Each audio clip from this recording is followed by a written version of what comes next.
حضرت ابو ہریرہ رضی اللہ عنہ روایت کرتے ہیں کہ نبی کریم صلی اللہ علیہ وسلم نے فرمایا کہ منافقوں پر فجر اور عشاء کی نماز سے زیادہ اور کوئی نماز بھاری نہیں،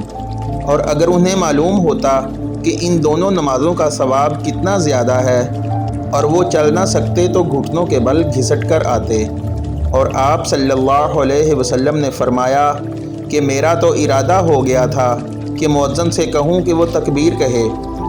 پھر میں کسی کو نماز پڑھانے کے لیے کہوں اور خود آگ کی چنگاریاں لے کر ان سب کے گھروں کو جلا دوں جو ابھی تک نماز پڑھنے کے لیے نہیں نکلے۔